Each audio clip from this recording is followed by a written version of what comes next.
El testimonio de Ana Belén. Pues fue una invasión. Eso era una parcelación. Que lo invadieron, lo lotearon y lo vendieron barato. Sin agua, sin luz, sin nada. Sacábamos la luz de la autopista, de contrabando. Igual el agua del Colegio San Carlos. No recuerdo bien si nos daban permiso, porque los curas nos colaboraban para sacar el agua.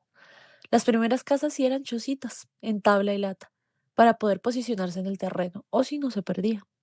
Los primeros años fueron difíciles porque fue al lado de un caño en el que quedaban los humedales de Torca. Y antes ni se sabía que eran humedales, porque pues eso era una finca. Pero con el tiempo fueron echando aguas de barrios vecinos.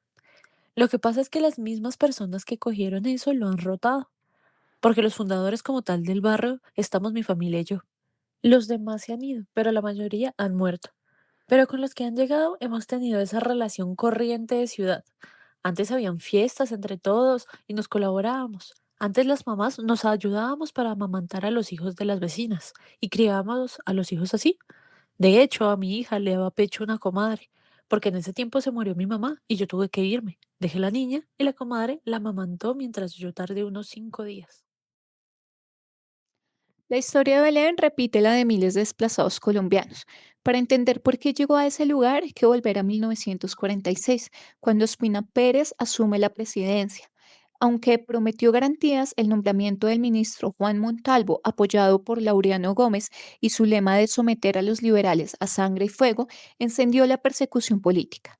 La prensa y curas alimentaron el odio, presentando a los liberales como enviados del demonio y cobrando venganza por 16 años de poder.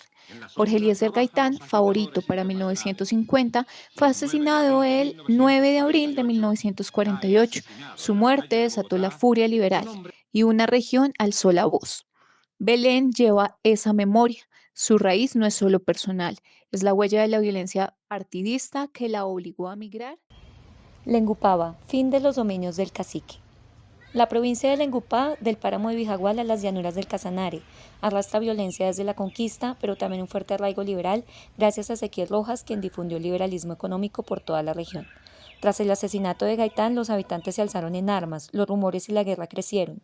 En las elecciones del 50, los conservadores se mantuvieron a sangre y fuego, creando bandas como los chulavitas. Esa violencia provocó el éxodo masivo de pobladores a otras regiones. Belén y otros desplazados llevan en su trayectoria el eco del Engupá, un territorio donde la política se inscribió en el cuerpo y el éxodo se volvió ruta de supervivencia.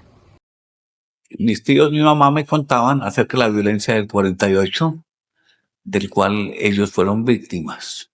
Era una violencia política de liberales y conservadores. Mi familia, desde luego de origen liberal, vivían en el sector urbano de Zetaquira.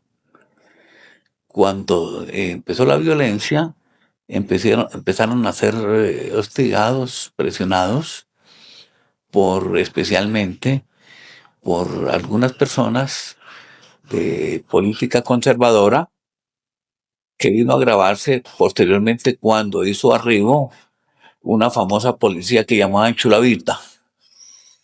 Ellos llegaron y a Zetaquira, y con la colaboración de unos habitantes de Zetaquira, le notificaron a mi familia que tenían que abandonar la casa, sus bienes, sus enseres y absolutamente todo.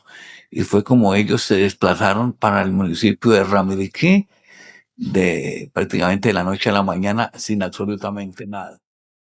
A los liberales no les permitían que las señoras casadas, esposas de los conservadores, se juntaran con, con los liberales.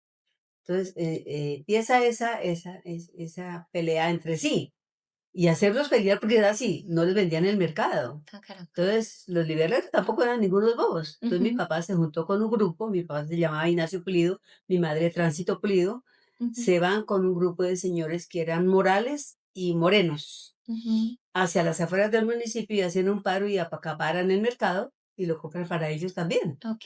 Entonces, bueno, llegan allá. Entonces se forma ahí peor Sin embargo, aguantan, resisten. Ok.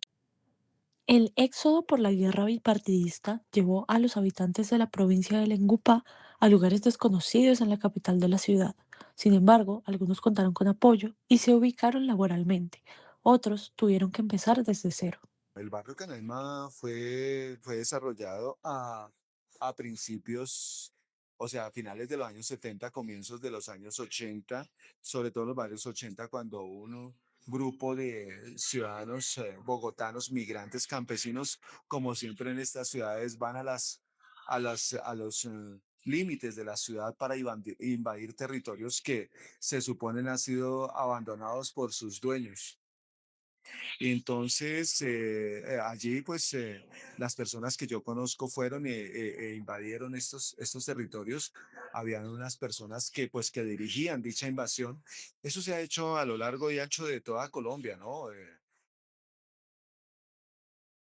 ¿De dónde proviene el nombre de Canaima? No hay bibliografía exclusiva, pero dos fuentes lo aclaran. Primero, la novela Canaima de Gallegos de 1935, difundida por Radio y Ediciones Populares de Colombia en los 50, aportó el término que los fundadores usaron para su cooperativa y luego para el barrio. Segundo, Jaramillo, en Usaquén, Historia de un territorio, señala que varios sectores de la UPZ San Cristóbal Norte tomaron nombres de las obras literarias en boga. Así, el topónimo proviene de la novela que marcó la imaginación de sus primeros habitantes. ¿Qué recuerdan las calles de Canaima? Yelin y Langal 2003 dicen que las marcas territoriales anudan pasado y presente.